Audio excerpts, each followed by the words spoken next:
What's going on, guys? Welcome to today's episode of the Collecting Keys Real Estate Investing Podcast. This is your first time here. I am Mike DeHaan here with my co-host Dan Austin. And on these Wednesday Mike and Dan Show episodes, we talk about real estate investing, business, and whatever else we feel like for the week. So welcome, everybody. You are in for a ride today because Dan is feeling mouthy. No, I'm kidding. You're welcome to the Thunderdome. Let's roll. Let's do it. Nah, it's funny.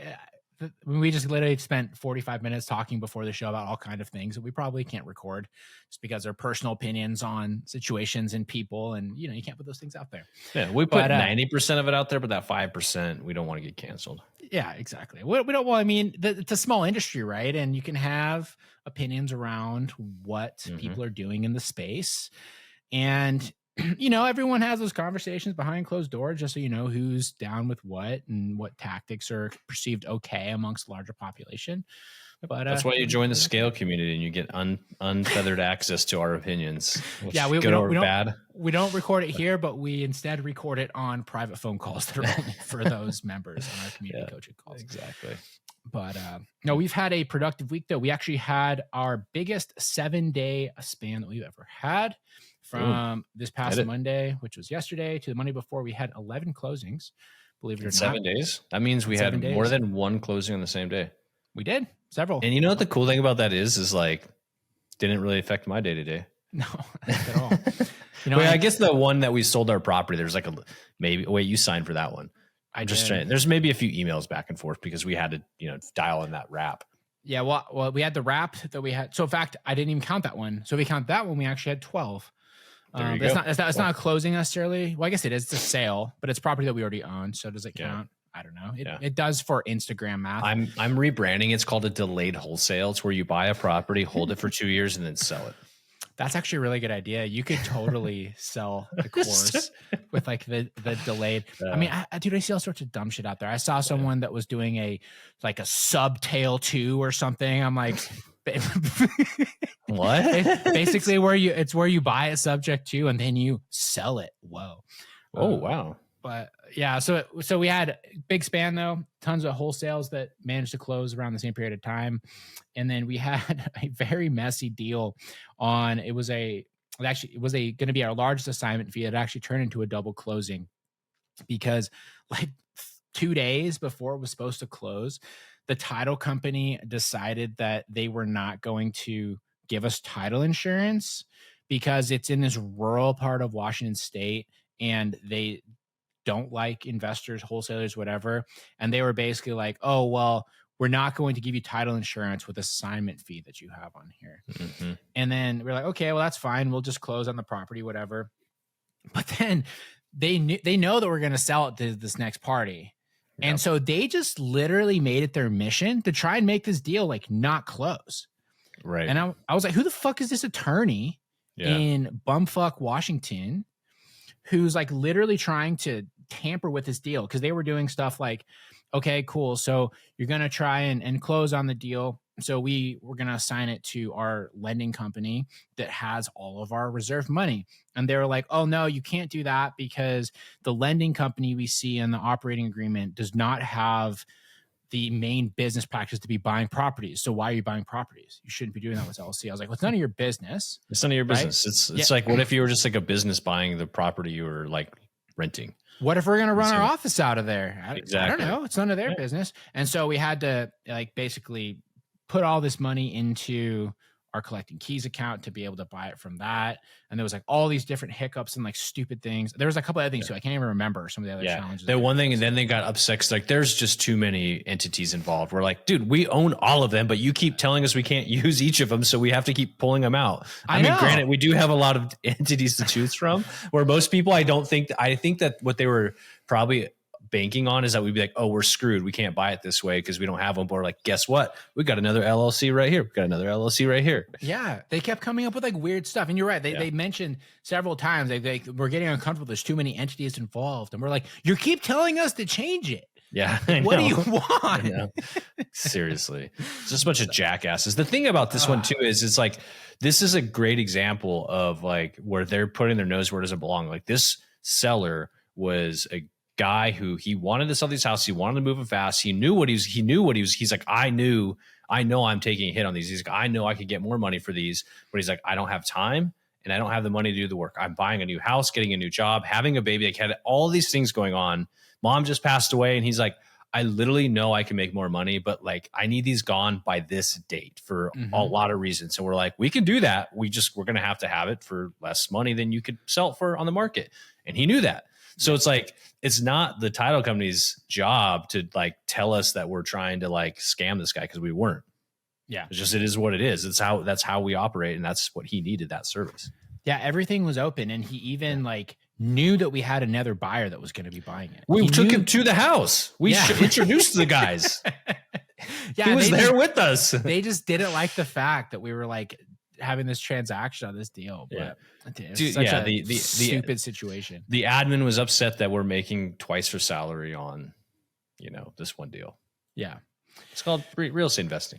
Yeah, I guess. I don't know. But anyway, so that was fun. I had to scramble and come up with, $300 something grand to get that figured out, which was, fortunately having the lending business, we were able to do that. But on top of that, we had a couple other ones that we've just been working on forever. Did we talk about the freaking buyer that we had that broke into the property and junked out all of the I don't stuff? know. Have we talked about that one on here yet? I don't think so. I don't think so. That one's crazy. This is just more turmoil for like why this space is so insane. Like, you can't even make up some of this stuff. And so the story with this one was, we're working on this with our partner in that market. You had the connection with the buyer. We've, sold deals to this guy before. There's no problem. So basically we we funded and did everything like the previous Friday. And then come around Monday, the deal had not recorded yet because they were still waiting for the signed docs for the seller, who did not live in the area. And basically the seller's brother was a tenant in there and was supposed to be moving out, but it hadn't recorded yet, so he hadn't left. The buyer, so technically he didn't have to be out, right? He technically didn't have to be out. Like, even then there was some challenges and things like that, where like, we're going to do a lease back, or like, what was that going to look like? We didn't know. Right. We were still trying to figure it out up to the last minute, which is very common. The buyer, as far as he was concerned, he's like, I've sent the money and I've signed the documents. This house is mine, which is not true. And so what the buyer decided to do, huge dirtbag move. Yeah. And it's super illegal. You can't do this regardless of if you own the property or not. Just like in general, it's a human rights issue here. Goes to the house, kicks the door in. I don't know how he got into the house. Maybe picked the lock, something.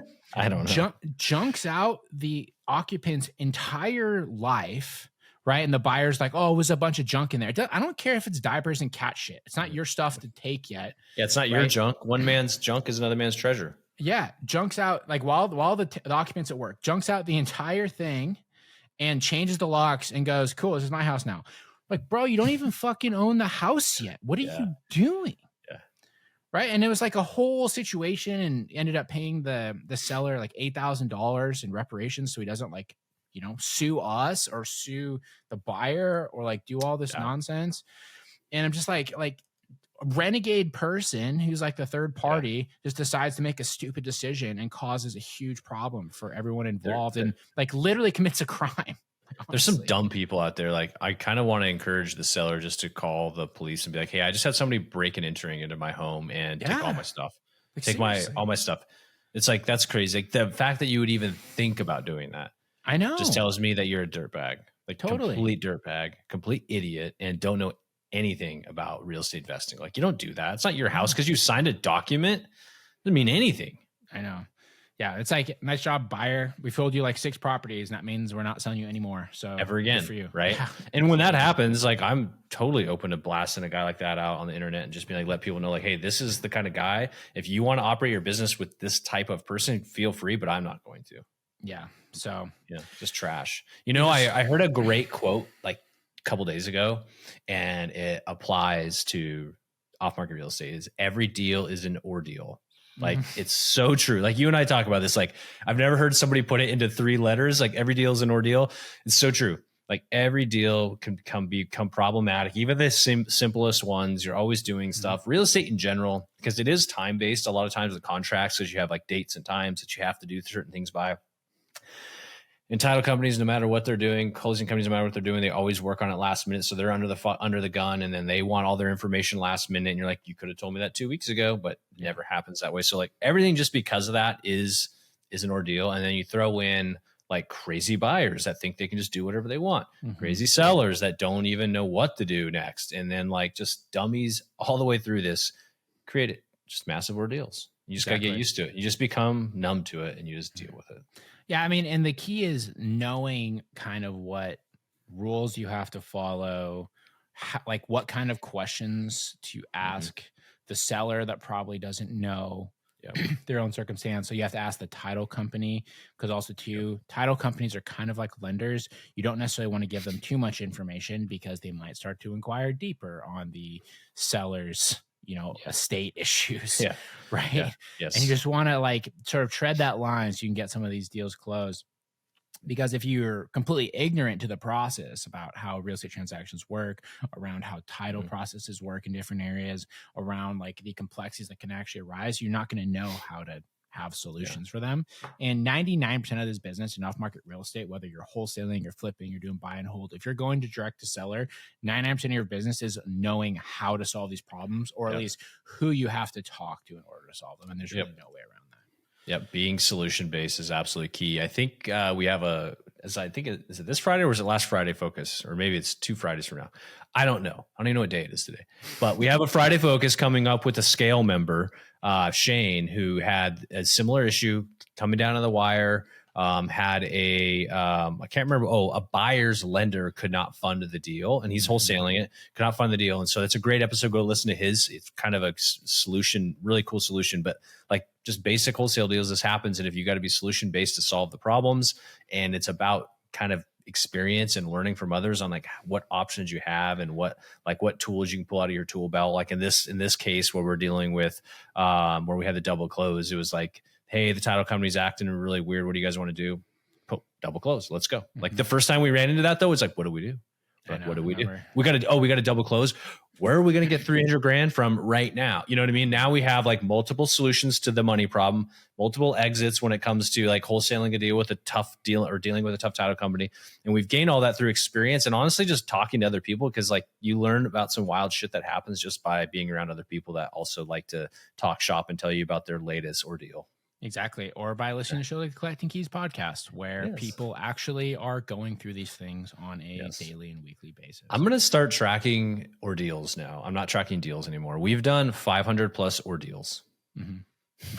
That's just my new metric. I'm going to just call it ordeals from now on.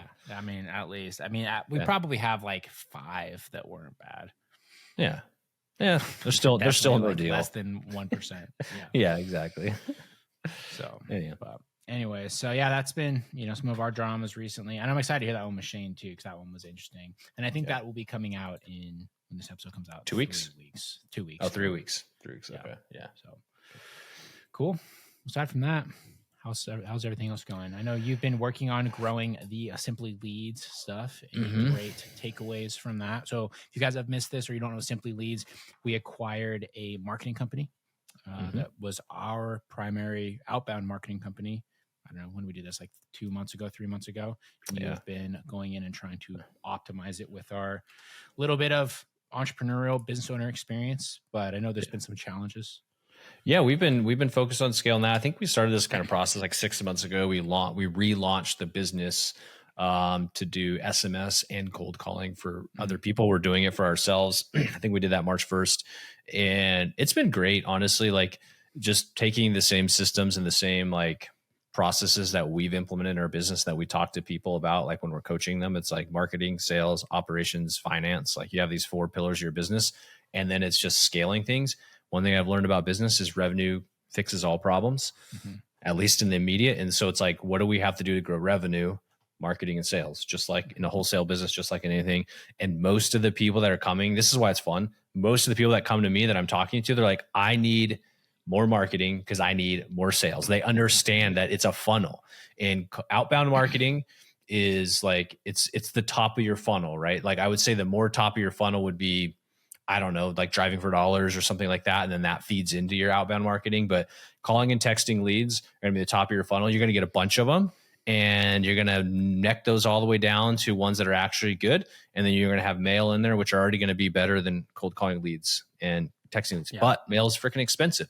So you have a mail budget and then you have a calling and texting budget. And most of our clients coming in, they're like, I just need more. I've already got my mail on lock, but I need more leads because I want to scale my business. And so that's what we're helping them do.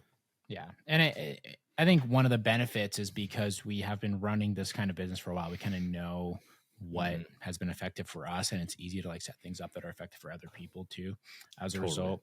And one like PSA for people around this, because we get a lot of people who come in, this honestly, that drives me freaking crazy.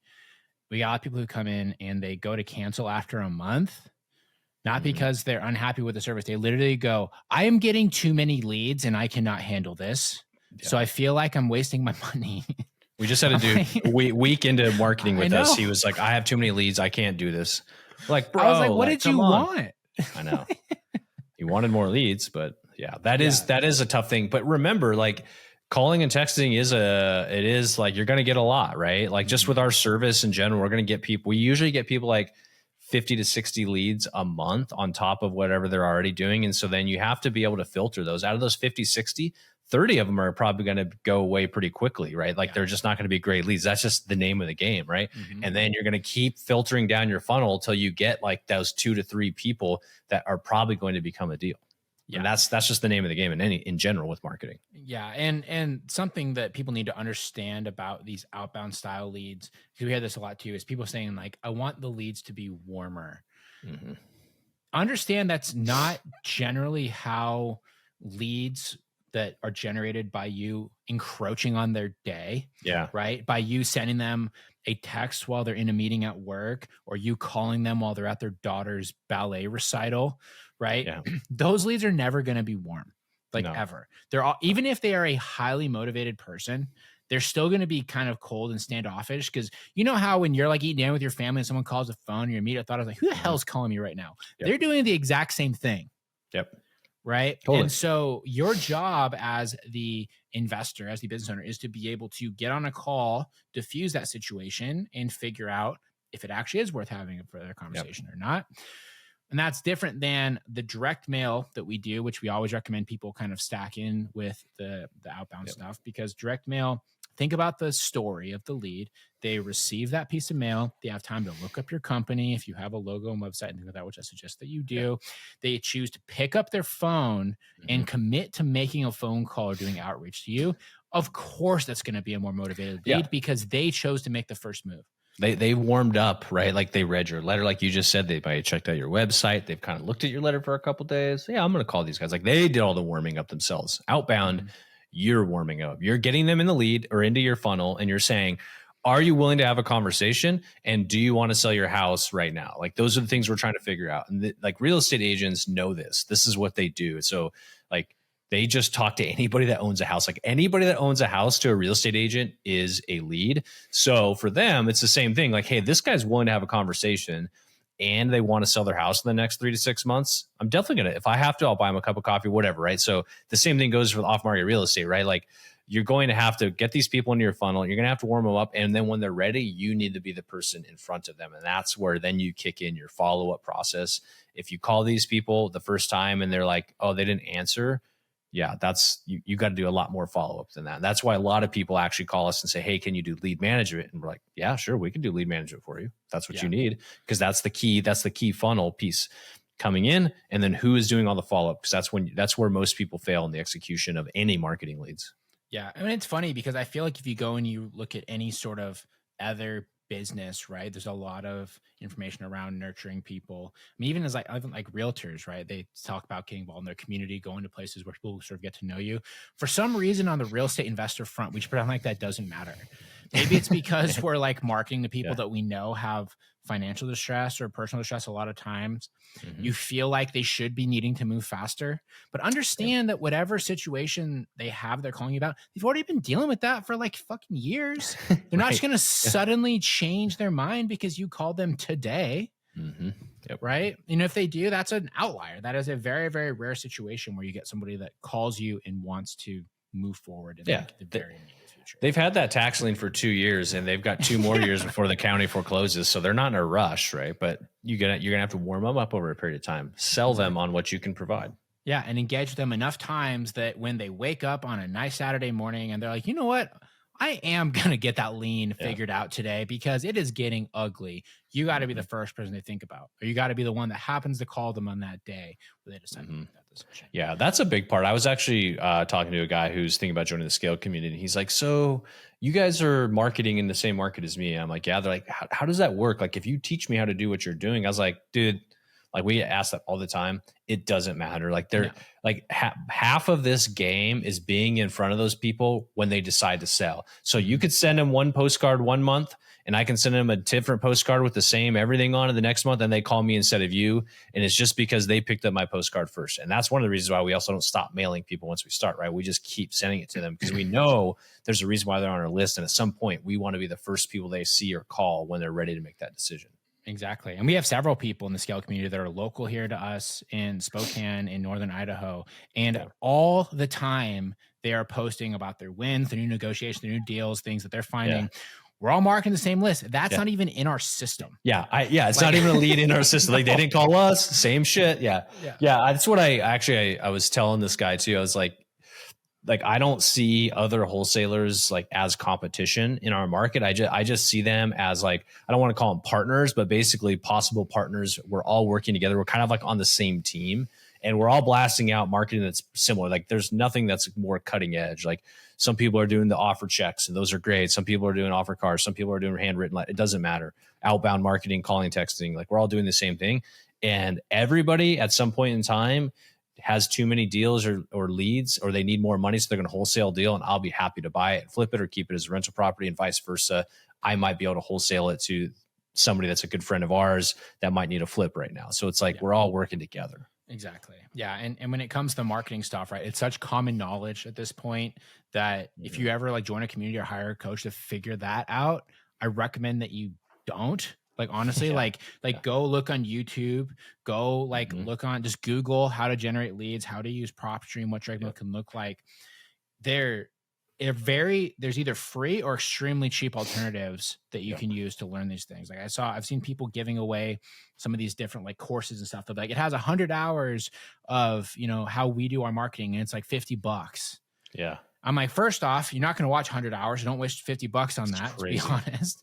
Second off, that's how like repeated the whole marketing process is right now. And the thing that makes a difference, and like what you're saying before, Dan, of all of us marketing to each other, we all kind of know each other, is who has the better sales and follow-up process. That's 100% it. And the funny thing is we work with people in the scale community 3 times a week. We do these community calls. We harp on that so much. There is constant resistance from people. Yeah. Like we literally have people that are coming in, like that's been in the group for like a year. All of you guys, if you're listening, I love you all very much. I just always like slap my head a little bit and laugh when I see this. Is like people are looking at like their KPIs. They want to change their data. They want to change their marketing. They want these things. And I was like, what does your sales process look like? If you're not getting leads, that's one thing. You probably botched something. If nobody's calling the phone, you need to figure that out. We'll have people that have like 6 months worth of leads, and they're like, I'm just not getting deals. I don't know how to get more leads. I'm like, how about you call all the people that are already in your system that you already paid for? Yes. And one of my favorite quotes that you've said, I don't even remember when you said this, Dan. I think this might have been at KeysCon last November. I think is so. that your old leads are somebody else's new leads. Yep. Right. All the Might time. as well hit them, and they're paying to get them back into their system, and they're probably going to close them if you're not calling them. Somebody's going to close them because you sent them a letter, you cold called them, you did whatever for a reason. It's not like you just pulled it out of thin air. They're on a list for a reason. Yeah, exactly. So anyways, something to think about as you're continuing to move forward. But yeah, the Simply stuff has been fun to build out because it's like more, I don't know, let's say like standard entrepreneurial business than trying to get a bunch of guys excited to call crackheads every day, which doesn't. I know. Yeah, no, it is a lot. It's a lot more fun in the sense of like, I shouldn't say it's a lot more fun. It's a lot more simplified. Lead generation simplified is actually our tagline. case you were wondering. But it's much more simple in the fact that it's like you're not building something novel like we have been with our partnership program, which is very challenging, as you know, as you're kind of leading the day-to-day of that. And so getting to use our skill set of marketing and sales into our business on Simply Leads has actually been really cool, because it's not hard. Like, just look at what other people are doing. And from like an ad campaign, a marketing, and a sales, guess what? When we're working with Simply Leads prospects, like people that want to sign up with us, guess what we do? We're marketing to them, and we're talking to them. We're setting appointments and doing our follow-up with them, making sure that they have all the information they need to make the right decision. It's just like we do on the wholesale side. So it's kind of cool. Yeah. Very relatable. It's a skill that I didn't know I built over the last 5 years, or how long we've been doing this. I mean, it's basic business, right? And I also think business like that are pretty fun, because you can, versus the wholesale side of the business, where most of the time you're working with people that we are their last resort, and they are making a very hard decision. With something like this lead generation company, we are working with people that are excited, they're wanting to go, and they are like, there's like more of a mutually beneficial exchange, it feels like. So yeah, they're usually in a growth mindset, a growth mode, as opposed to preservation, which is our wholesale clients. Yep, exactly. Yeah. So anyways, if you're interested in that, you should go to simplyleads.net. It's SIMPLI leads.net, or Simply Leads, .net. Yep. We're gonna get rich one day and buy .com. It's pretty spendy. Somebody else has it and they're sitting on it. Yeah, it's like a weird website too. So don't go to like simplyleads.com, because it's something that's like not even related to like lead generation. It's like for like a window cleaning company or something. No, I don't even know if it's that cool. I think it's more like a weird like EOS style like consulting company. Oh yeah, you're right. Yeah, I have a plugin. But in better news, have we ever talked about the Bedbug ordeal? I think we did last time. Did we? Did we get a conclusion on it? So yeah, apparently you have to suck out the insulation in your building. So backstory here, we've talked about Bedbugs. If you're even remotely been listening for any time, you'll know that Mike and I had a property with Bedbugs, which are challenging to get rid of. Also, I think we just didn't have the right bedbug people to get rid of them. And turns out not only did we have bedbugs, we had bat bugs, which are in your attic. So we got some quotes for like, dude, I just realized something. Bat bugs, because they're in the insulation. I don't know if that's why. They're in the bat. I understand. I was thinking like fucking vampire bats, dude. That's what I've been thinking of. Honestly, that's what I've been thinking of. And maybe that's a good point. I don't know. I was thinking that we had like little ones that were like flying around that were like they are bloodsuckers, I guess. But like, I was thinking like the animal, not that they were in the insulation, but that makes more sense. I honestly though, I don't know. Like whatever. Yeah. I was thinking bat bugs because they're in the attic, and like bats would hang out in your attic. Like hanging upside down. It's because they're in the bat that's in the wall, dude. They're in the insulation. That makes so much more sense. I don't know. So anyhow, it was like $7,000 to suck out the insulation of this whole thing. And I was like, I am not paying somebody $7,000. I know that we've got some crackheads around here willing to do cash work. So we found some people. It still costs us a bunch. But they have this machine that they can suck out all of the insulation. It's like blow-in cellulose insulation. So we paid some dudes.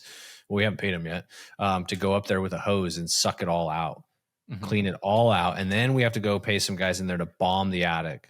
And this will be like, we're going on over 6 months now with this freaking bug product. The worst part about it is they're like, yeah, we don't see any bugs in the adjacent unit. And I'm like, bro, I don't want to stereotype anything, but it's an immigrant that lives there that is like probably scared to tell the landlord that there's bugs because they don't want to get kicked out. They're Section 8. They don't speak good English. And so they probably were and they have a ton of stuff in there. Like it's packed in their house. And so like, I'm like, you guys got to go in there and check, like really check. And they're like, this is like months into this ordeal. They're like, turns out she has bed bugs in her unit. I'm like, no shit. You think the bed bugs just keep coming out of the walls? Like they're living. They've got a host that they've been eating on in this other unit, and they didn't say anything. These people didn't say anything, dude. I mean, whatever. They don't speak English, so maybe they did. I don't know.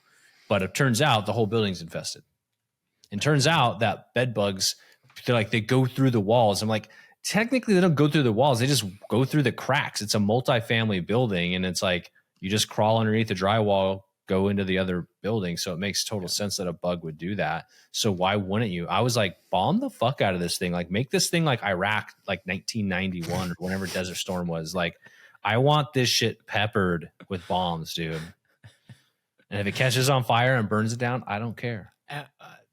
You absolutely do care. And we'll just say, since now, if it does circumstantially burn down, the insurance company's going to come listen to this and be like, yeah, I thought that they had weapons of mass destruction, so we had to bomb it. Classic America. I mean, that's why you went to war, man. It just spoke to you. But yeah, I mean, just never ending. This is the thing that people don't tell you about Section 8 stuff too. Is like, yeah, you can get subsidized rent and all these things. They're not perfect. Like these people that tell you that they have Section 8 issues, and I've never had a problem because no one's died in the property yet. Right. As soon as that happens, you're fucked. Yeah. Yeah. And these are all like holdover Section 8 tenants. Like we've moved 2 of them out. And so like we obviously didn't get to interview them or do anything. Like they're all relatively quiet, except for the one lady when I was there. She's like, I keep getting your water bill. I think you need to pay it. It says it's $3,000 past due. I was like, what is happening here? So it turns out the city was sending the water bill to one of our tenants and she wasn't paying it for 6 units. I was like, that's cool. So we had a big backlog of water bill there for it was like 2 years. Nice. Thanks. But other than that, they don't really say anything. That was nice of her to tell me. I mean, like that, yeah, they're easy that way. But my point being with as soon as somebody dies, because as soon as you have to get into the property, there will be issues, especially because there's like different rules around how you can handle Section 8 tenants and like walking through them and like disturbing them and all these things versus your own property. Part of the relationship that you're establishing with the city, Section 8 people, is that they kind of get special treatment, and your job is just to shut up and stay out of it. Yeah, right? They have inspections. They have to do like annual inspections, and the funny thing is the house will be burned down halfway, walls missing, and they're like, it all looks good, but you need a GFCI by the kitchen sink. Right? Like, bro, there's no back wall, right? They're like, well, that's not on the list. The worst thing about our Section 8, so we have, I don't know if you've seen where the building is. There's like a pretty big building. It's called Spokane. The Section 8 building, like the Spokane the actual Section 8 building. No, because I don't think they open it to like the public. Like it's like a 3-story building or something like that, pretty big, and you can't call them. They don't allow you to call them. It has to be email. Yeah, and you're like, how do I even figure this shit out? Like, so they're behind a firewall, so you can't even talk to them. I feel bad for the people trying to get housing because it's, I think, the same thing on their end. They can only email. Like, it's so weird. Yeah, I had a lady that was unable to pay rent. She basically got fired from her job during COVID and was going through that process. And she was like, I'm trying to like figure out how to get subsidized rent. I can't. And then finally, it was like 8 months later. It's crazy. I had somebody like reach out to me and say like, hey, this tenant says they live in one of your units and they're trying to figure it out. We want to verify that this is actually a person. They want to see the lease, want to do all those sort of things. And the funny thing is about this, and we'll wrap this up after that. So they wanted to see the lease that she had. They wanted to see any photos that I had with the property. And that was it. Yeah. They didn't verify who I was. Of course not. Right? They didn't verify that I actually owned the property. They didn't verify that she was who she was.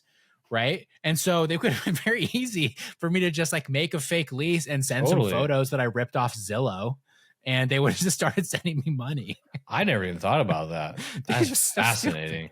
I was like, this is the most unsecure thing that I've ever heard. We should start going down and picking up homeless people and have like a unit that we just kind of use as like a daily thing, but we get like 20 homeless people, and then we'll get Section 8 to run their credit or whatever they have to do over there, verify however they do, and then we'll just collect $1,200 a month rent for some fake property we don't own. That was what that lady did at that 7 unit that we owned.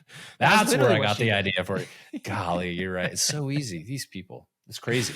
But and I will say this, once they're paying, once you get it started though, it's great. Because like the quality of the property doesn't matter. Like, so when you're renting a property, what I mean by quality, I don't mean like you should make them live in squalor. What I mean is like in a neighborhood where you need to have like quartz countertops, new LVP, new paint, really well landscaped to get say $1,500 in rent.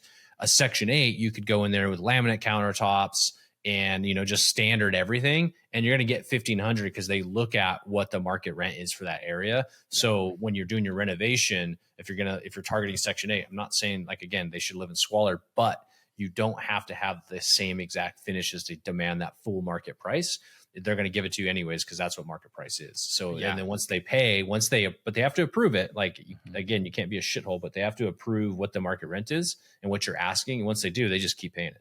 That's the cool thing. Well, and the benefit we've found as well with the good Section 8 people that we've gotten is honestly, they tend to take okay care of the place, because they're really grateful to not be in the alternative Section 8 property, which is like really bad. Which is really trashy. So if you can provide like a decent one that they feel safe in, they feel secure in, is fully functional, they'll take good care of your spots. They don't want to be kicked out, and they don't want to have to go in. And they don't want to move. Moving is expensive. You think they have money to move? Because Section 8 doesn't give them a moving stipend. They're just going to pay their rent, and moving is going to be pretty dang. I mean, it's expensive for anybody, but for somebody that's low income already, have to drop $1,200, $1,500, $1,600, $2,000 at least a month to move. That's pretty steep for them. So they tend to stick around. Yeah. So anyway, good little niche, but tread with caution, because as soon as you do have problems, they can get bad very, very quickly. Right. But cool. All right, guys. Well, thanks for listening. You should go and share the show with anybody who might find it interesting. We appreciate it. Anyone who's interested in dabbling in real estate or hearing some crazy stories, this was a pretty good one for them today, because I feel like we had a good number of just like crazy stuff that's gone on recently, which, after a few months of things being relatively chill, that's what happens. So go ahead and share it. It really helps us out a ton. And we appreciate you guys listening. Talk to you guys next week. See ya.